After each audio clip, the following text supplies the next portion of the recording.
Hi, welcome to Hold the Light, a show for lifelong learners who are curious about the ways we can deepen our connection to our personal and spiritual growth. I'm Lori Gunning-Grossman. I'm here to hold the light for the light holders of the world.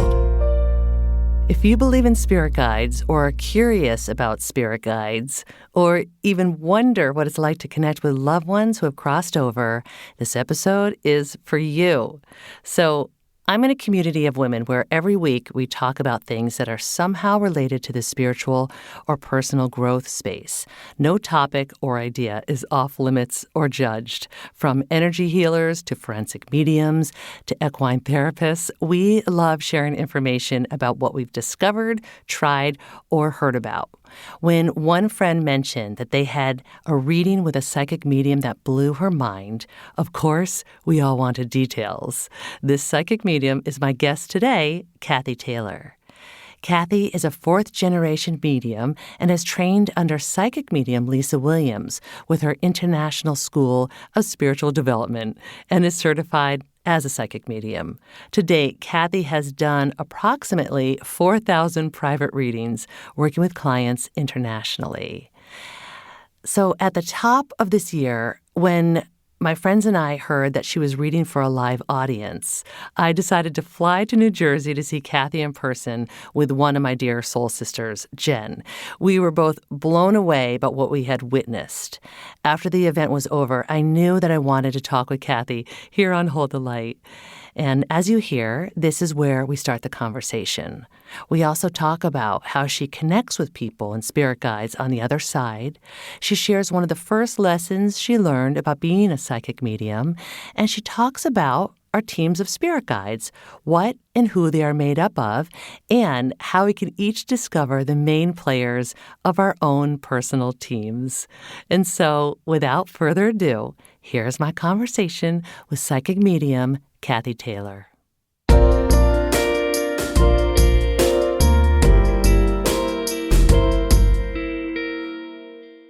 Let me just start off this whole conversation really quickly. So your abilities as a psychic medium to talk with people on the other side, as we first started talking in just a couple minutes ago, is incredible to see in person. What I also loved, though, Kathy, is that not only was it like interesting, cool, awe-inspiring, the healing that was happening in the room that I witnessed was so beautiful. I could see people expand or connect. You could see emotions. It was so beautiful. I'm so glad you said that because, when I'm in the zone, so to speak, I don't always, if ever, actually, get a chance to kind of just step back and witness, some of those reactions and some of, what you just spoke of in terms of the healing. Because, when I'm in the moment and I'm in the zone, I'm just hyper focused on, that frequency, so to speak. So that was really nice of you to say. I appreciate that. Yeah, that was one of my biggest takeaways, thinking to myself like, oh, it's more than just seeing something super cool. If you just want to see someone with your abilities, the healing and the heart opening was what I really took away from it all. And so, yeah, I just loved it. And I feel like I just want to skip ahead to one question right now, because you said that you're in the zone when you're there. You're working as a psychic medium. You are connecting people. And I do want to get to that. But when you're in the zone, do you remember things afterwards or no? Very little. And I'm actually thankful for that, because the amount of readings that I do and the amount of people that I see, alive and past, I feel like if my guides did not wipe me clean, so to speak, after every reading, my brain would just be too full. So, sometimes it'll come back to me, with people that have repeat readings, or you may have even witnessed it that night. I read, I think, one woman where she had come to me before and I was like, oh, did your, whoever it was come through before? So sometimes I get like little flashback bits and pieces, but for the most part, no. And I don't even remember like people's faces in terms of like actual clients that I'm in front of. So it's right. just Which I guess makes sense that there's that type of boundary, so you don't have to hold on to anybody's stuff. Thank God. Can you imagine? I would be one full vessel right now if I had to hold on to everybody else's information. And I do hold on to bits and pieces of the readings that, stand out, positive or negative. in terms of information. But my gosh, I'm thankful for that. Like I said, my guides wipe me and keep me, protected for a good reason. So I'm grateful. Amazing. Yeah. Okay. All right. Here's what I just want to get clarity on first. So, how Sure. did you discover that you are a psychic medium? So my first memory of talking to spirit, I was about 4 years old, and I think I told this story at the beginning of the gallery. Thank you for being there, by the way. That was quite amazing for you to fly out like that Yeah. for that. Yeah. So my first memory was seeing a little boy who he had told me and was communicating with me that he had died in a car accident, and he attached himself to me and became such a part of my life that I would set a place for him at the dinner table every night. I would celebrate his birthday maybe more than once a year so that I could get extra cake and presents out of the deal. But it wasn't until I overheard my parents talking one night in their bedroom, and my dad said to my mom, Kathy's got a really, unnatural attachment to her imaginary friend. I think we should take her to see somebody. And my mom was like, to hell you don't. And it was then later on that I realized, hey, I'm not the only person that can do this. I'm actually fourth generation psychic medium. My daughter is fifth. So yeah, that is my very first memory, is just hanging out with this little boy and his dog. And one day, people ask me like, well, what happened with that relationship that you had? And literally one day he was gone. Oh, So it was interesting because it was like my first real experience at such a young age. And then, it just kind of obviously morphed over the years from then. But yeah, that was my first like actual knowing that, hey, I can talk and see and communicate with people and beings that other people who are here can't necessarily do or see. So amazing. And I got chills when you said that you're a fourth generation. Now there's five five, generations. correct. Oh my gosh. And so your mom was equipped to help you then and usher you along? Correct. And I'm actually the first generation who's actually doing this for a living. Okay. My mom, who she's still with us, has the gift, but didn't formally or, professionally use it. And then it just goes up the line. I like to say I got whacked with the intuitive stick on the female side of the family, the female line. My grandmother had it, never used it. My great grandmother also had it, never used it, but I feel like she was dabbling more maybe into like the herbal Mm. tincture salve kind of side of things from what I, heard and remember of her. So, but yeah, that's kind of the basic lineage of where it came from. So, Amazing. And then how old is your daughter? she is 13 and she's still trying to figure it out. She can definitely speak to spirit. She's brought through information over the years, where it's like, there's no way she would have known, never seen a photograph kind of a thing. Not that I needed the proof, but just, she'll come out with these like wow moments every now and then. So she's definitely still trying to figure out like who she is, not only in life, of course, like any Yeah. Yeah. teenager, but like where am I going with this whole like psychic medium piece? So it's Right. interesting to watch her journey as well. So Yeah. So why do you think that little boy who attached to you was suddenly gone one day? Did you guys together figure out what needed to be done? yeah, literally, like I feel like he just figured out the, whatever soul contract it was or whatever he needed to communicate to me. Oh, And then, yeah, to be honest with you, I've thought about that numerous times. Like, why was it so abrupt in terms of his departure? I don't know. And I've yeah. never been able to like, quote unquote, reach him, so to speak, again in that fashion. So that's a still a food for thought question that I have going on. So Yeah. Oh, it's so fascinating. So, okay, here's what I'm curious about. As you work as a psychic medium, you are connecting with loved ones, people on the other side. correct. In addition, I'm sorry not to cut you off. That also can span though beyond loved ones, friends, relatives. I can also connect with spirit guides, and if you want to talk about like generally speaking, angelic realm, things like that. Okay, that's so cool to know. That's what I was wondering because I was like, is it just people or is it angels and guides? Yeah, so I actually also am lucky enough to have access to the Akashic records. So there's a whole process for doing a past life Akashic record reading, where you have to, I mean, I won't go into like super detail, but you have to ask permission to get into the Hall of Records. And like I said, not everybody apparently is allowed to do this. So I also am able to tap into that and go to Metatron to gain access for that when I do past life readings. Okay, so what are Akashic records? Is it past life readings? Yeah, so it's like, I guess, like symbolism, metaphor for like it's literally like every person has a book, so to speak, pages of memories and a diary, if you will, of every single lifetime that they've ever lived. And it's housed, quote unquote, as I'm, because we don't have video with this, it's housed in the Hall of Records. So, it's just like I said, it's a metaphor, just an example of like accessing those different layers, so to speak, of a person's lifetime and past lifetimes. Does that make sense? It does. It is wild too, and I am Yeah. here for it. I was gonna say, here's the part of the show where it gets a little woo-woo. So yeah. Oh my God. Okay, so when you are working with somebody and you are connecting with, it could be loved ones, family, friends, or spirit guides, angels, are you seeing them? Is it a scene or is it a feeling, a hearing? What is it? So I'm primarily clairaudient, which means I hear first. That's my strongest clair. There's four main clairs. There's more than four, but four main ones that people know of: clairvoyance, which is the ability to see; clairaudience, the ability to hear; clairsentience, the ability to feel; and claircognizance, which is the ability to know from a psychic perspective. So like I said, my primary clair is audience. So I hear first before I get the images. Whereas a lot of other mediums, it's the opposite. They're more clairvoyant.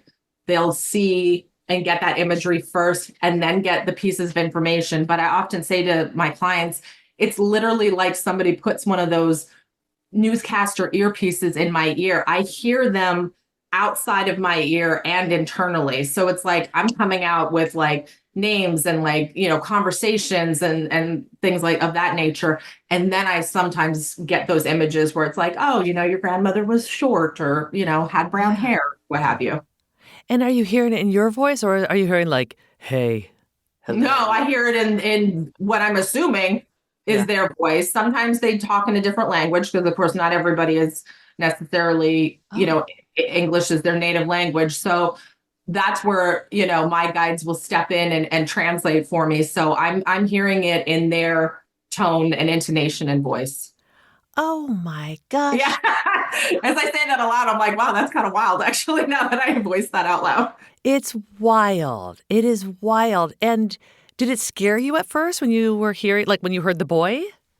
No, actually, and that's a really good question because it just felt so innate, if that makes any sense. Like it Mhm. was never anything where I was like, oh, wow, like this is weird, or like, why am I tuning in like this? It was just kind of like, oh, yeah, okay, I'm doing it.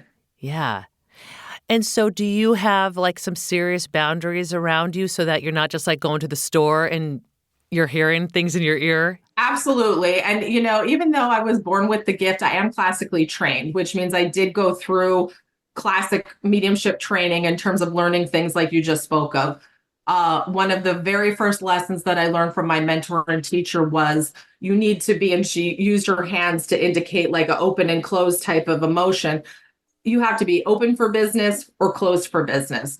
So that, like I said, was one of the first things I learned was when you're open for business, so to speak, and ready to receive, that's when you put that message out there to your guides. Okay, I'm on the clock. I've clocked in. I'm ready to work. I'm ready to raise my vibration. And then conversely, I'm able to quote unquote close down, lower my vibration. For the most part, I will say that there have been a handful of times in doing this professionally where there have been incredibly persistent spirits where even though I have been technically off the clock, they have come through and it's like having a little child, tapping you continually on the shoulder or tugging at your pants. Sometimes you just have to get that message through. And that's just the name of the game. So Wow. Yeah. I was wondering if maybe like if you've had that experience, like maybe you're on land or maybe you're like in some old hotel where spirits, maybe more spirits are there where they're like, yes, we got someone we can talk to. oh my gosh. I have learned to avoid those places. Okay. Like I literally, if I'm staying at a hotel, I will scope out everything beforehand, and I'm like, yeah, nope, that's too active, or there's too. It goes for everything: hotels, restaurants, any kind of public space. Oh my gosh. And then are you also like, I'm not going to New Orleans or I'm not going to certain New places? Orleans, I will never go to. Another place I will never go to is Gettysburg. Can you imagine? Oh boy. Yeah, Right, but right.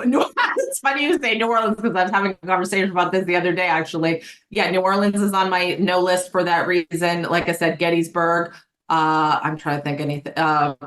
Any other really deeply historical area is probably going to be on my no list. Yes, yes. I lived in Newport, Rhode Island for a little bit, which is very historical there. Yes, I assume that there's some spirits walking all over that place. absolutely, Yeah, absolutely. Yeah, yeah. interesting. Oh my gosh.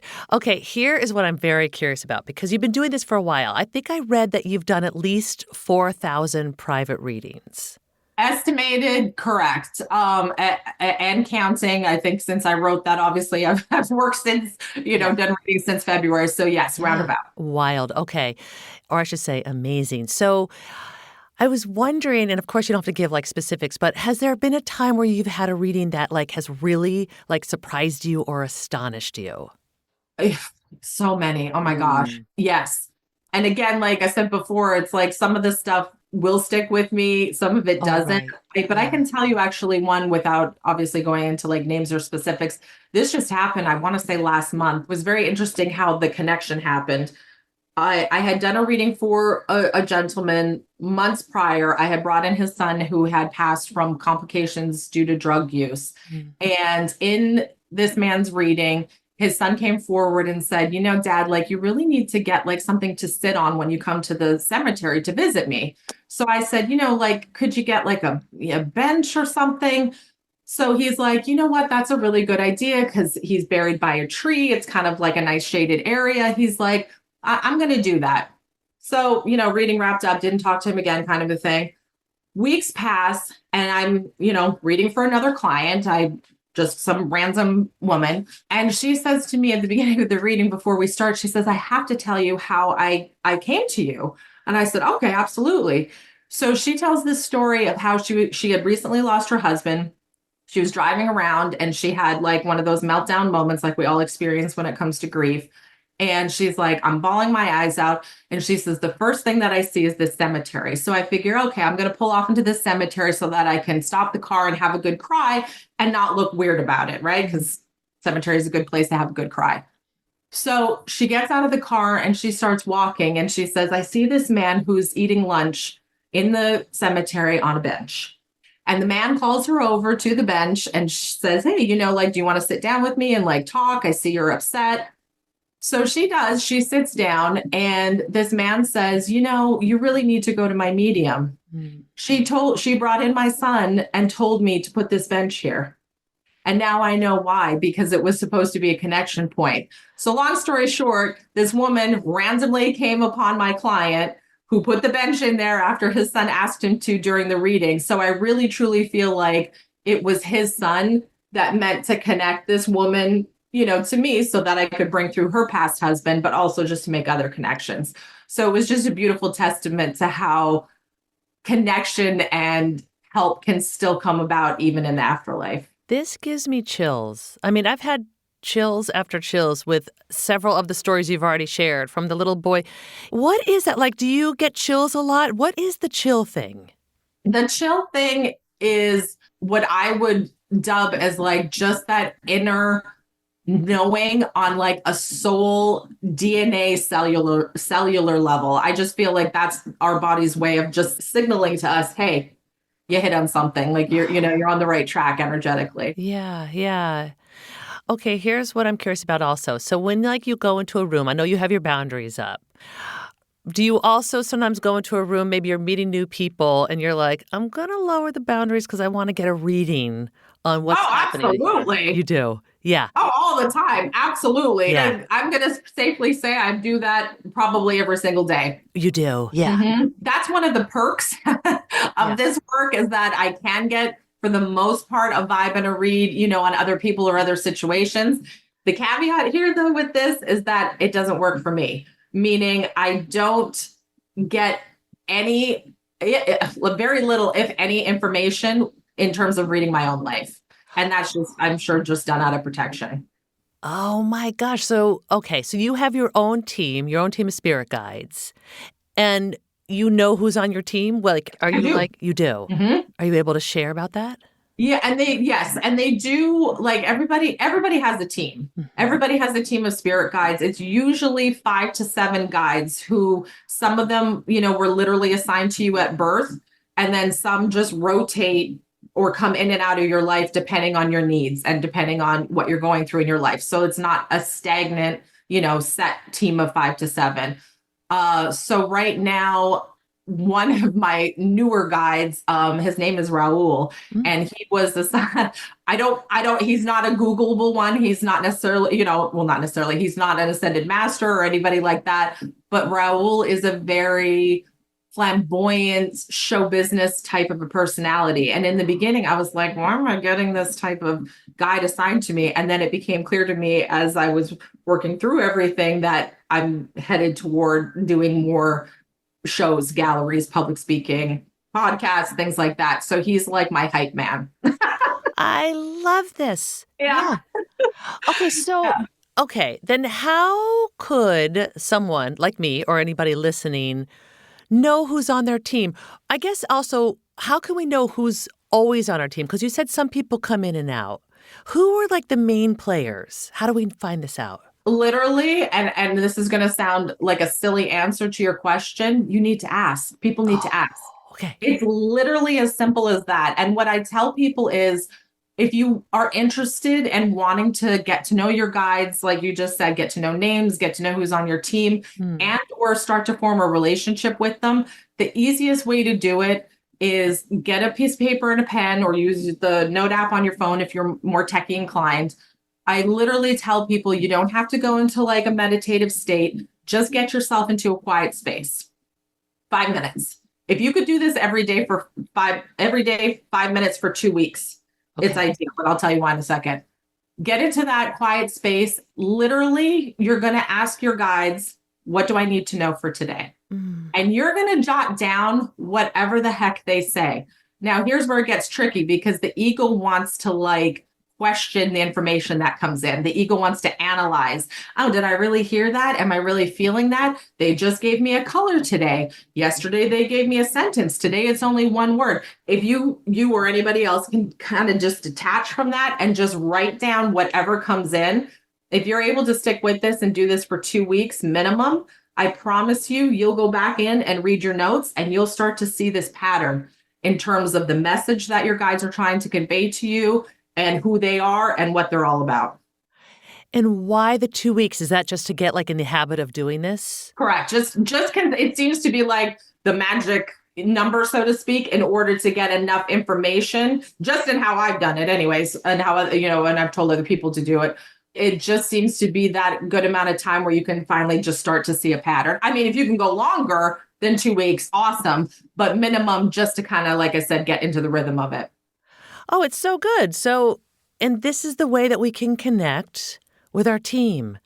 And literally, if you don't want to ask a general question, what do I need to know today? You can certainly go more specific. If you start getting comfortable on by day 5 or whatever, say, can one of you give me your name? Yeah. Or are you a ascended master, or are you like a regular? You can start asking more obviously specific questions. Oh my gosh. And then am I to understand that we do have just one guardian angel? Just from how they've shown it to me, everybody has got 2 to 3. Oh. And it's same kind of a thing. It depends on your life situation. You could certainly just have one. But I would say 1 to 3. I know I said 2 or I'm going to say 1 to 3. And that's their sole job, is literally just to keep your behind safe. Oh my God. Doesn't it sound so awesome to have a team that's just like with us and working with us? Absolutely. And I feel like if more people knew that, I just often think like how much more supported and maybe even comforted people would be who are walking, because everybody's going through stuff, right? So it's like, how comforting would it be to know that, hey, I do have my own personal, little team and bodyguards, so to speak, around me all the time. Yeah. And you mentioned that you are not able to ask your own guides about specific direction in your own life. Not really. Okay. I mean, how do I say this? I do get messages. I can't say that I don't, but they're usually of a pressing nature. Okay. Yeah. Like, oh, you need to fix this or change that. And not something necessarily that would be like dramatic, like, life wise, but just they'll nag me. If Yeah. something needs to get done, they will nag me, which I appreciate. But oftentimes, I'll get into a situation and I'll be like, can you give me a little information about this? Or like, Yeah. why I'm here? And they're like, yeah, no, figure it out. Oh my God. Like, So they're you figure it out for yourself. yeah, they're not predicting your future for you, or they're not saying we know your future, do this, that, and the other. Correct. But for other people, they will. Yeah, yeah, yeah. Okay, so wait. So someone like me, Mhm. let's just say, could I use my spirit guides to do a couple things? Like, I'm assuming I can use them to guide me as guideposts. Yes, Can they also help me to know what I'm here to do in my lifetime, or is that not their role? absolutely. That's actually one of their main roles, is what you just said, to keep somebody on their life path and their life track, if you will. So many people will ask me the same question, like, what is my purpose? What am I meant for? What am I here for? And I'll always say to them, I don't know. That's not a question that necessarily your guides would convey to me. That's something that you need to, again, develop that relationship with, and in and amongst your guides, and ask them to tell you themselves. Oh, Yeah, okay. like nine Amazing. times out of 10, I'll be like, I don't know. Wow. And so then it's up to us to cultivate this relationship, do our writing for a minimum of 2 weeks, Mhm. and then I'm assuming then to have self-awareness during the day to like notice the signs and the synchronicities and the whispers and such. Absolutely. And you can ask for specifics. That's another thing that I feel like a lot of people don't know. You can ask your guides to let you know that you were on the right track. Like you said, the word guidepost, like give me a sign, give me a guidepost, Hmm. and it could be something as, quirky or goofy as like, if I'm on the right track today, show me something blue. Have something come in my path today that is blue that I can't miss. Yeah. You can ask for these little, like I said, quirky little, like, markers along the way. Absolutely. Yeah.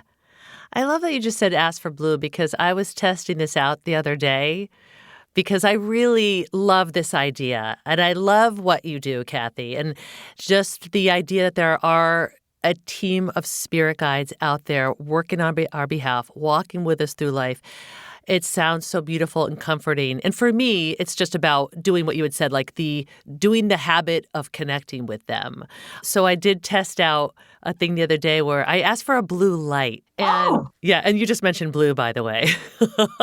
And then when I sat down today, I looked down, there's a little blue light on one of these little techie things in my sound booth here. And even last night, because I just did this 2 days ago, and last night I was reading a book and it said blue light in the book. So I'm like, oh my God. So for me, I'm realizing, and you already know this, I'm sure this is what you tell people, it's the self-awareness of like asking and then noticing. correct. It's self-awareness, but like I mentioned before, a lot of it has to do with ego. Small Mm. ego as well as big ego. Big ego, is that one that, makes a person, cocky, so to speak, or, Yeah. it's the small ego, I feel like, that comes into play. The small ego is that little voice that creeps up that's like, you didn't really hear that. You're not really talking to your guides. You're not really doing this. So that's part of what I do when I mentor and train people, is we break down that small ego and try to pair that breakdown with the self-awareness that you just spoke of. Amazing. Okay, so you just mentioned that you mentor and you train people. And this was one of my questions about how we can possibly learn how to tap into our own intuition. Can you talk about this? I can. Okay. And you mentioned it. Just last week, I launched my Spiritual Academy, Okay. which I found a platform, obviously, to bring everything together. It took me a while to find one that I liked, but I had all this course material, 5, 6, 7 different, weeks worth of courses that I wanted not only to get out there, but more importantly, I wanted to create what I call a soul cluster community, because I feel like there are so many people walking around that have the gift, want to see if they have the gift, want to explore it, want to strengthen it. But more importantly, they would like to be with other like-minded individuals that can support them and have those conversations. So I really tried to create this community where we have this soul cluster area where exactly that is hopefully going to happen. Meaning it's a chat area. I come in and provide, my one-on-one or group mentorship. I wanted to be a place where I could share spiritual, metaphysical resources with people and vice versa, whether that be books, printed material, podcasts, other practitioners, for people to go to and glean information from. And then also having that area in terms of courses where people could actually sign up and get live instruction from me in terms of the various areas. So like, for example, the first course offering is the Psychic series, where I explore what I mentioned before, the 4 main clairs. Yeah.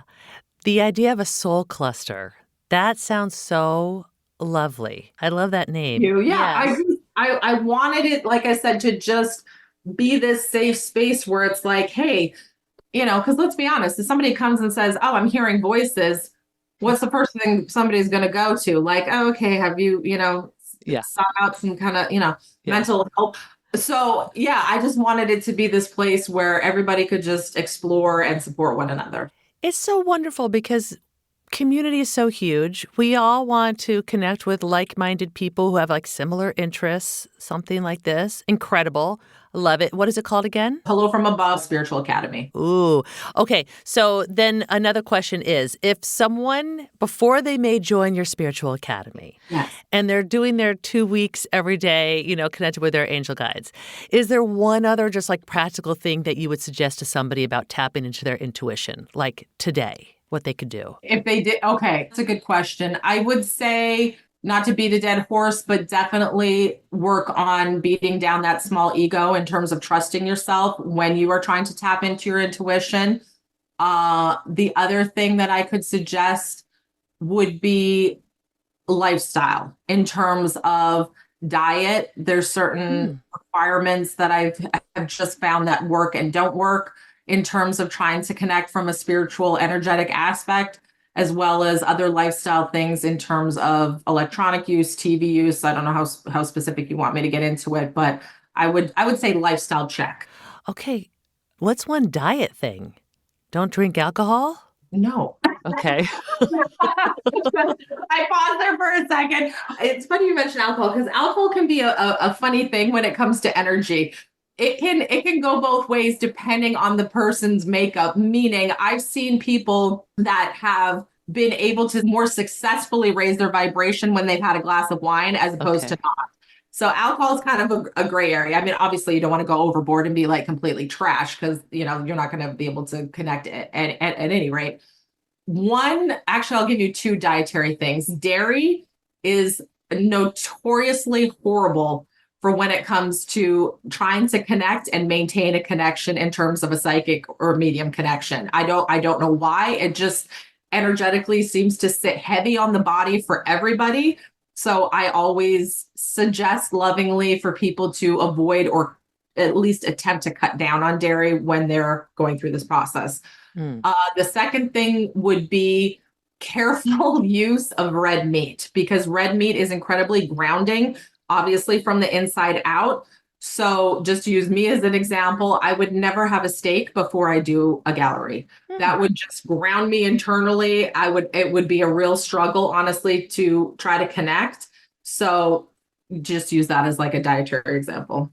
But I'm not saying no red meat. I'm just saying, just be careful of the timing in terms of when you're connecting and Right. consuming. Okay. And a gallery is that what I experienced? You call that a gallery? Yeah, traditionally they call that a gallery where you're reading the audience. So you're doing a live, or sometimes they call it like a spiritual demonstration.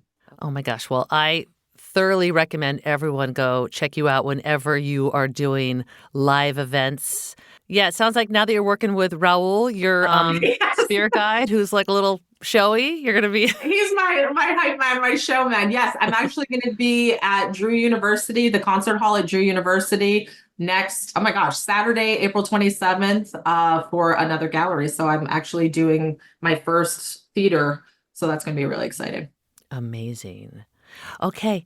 I just have one more question for Of course, you. absolutely. So as we are about to end this podcast, as we're wrapping it up, I'm curious what you have personally learned through your work as a medium that you would want to share with people, and or what you just hope that they go away knowing and feeling about this type of work. The two main things that I could share is that this message has come back to me through my readings time and time again.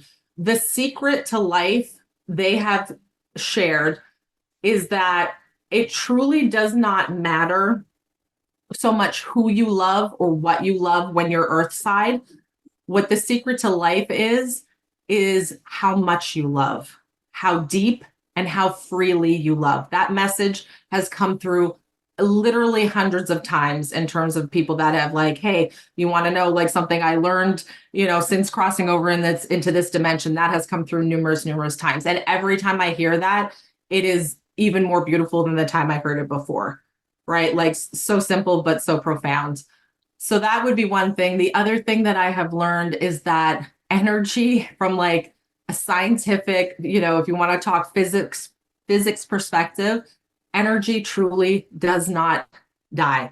It has been shown to me over and over again that energy and love keep going on the other side, and that there really truly is something else on and through that other dimension that is completely undescribable and beautiful and wonderful.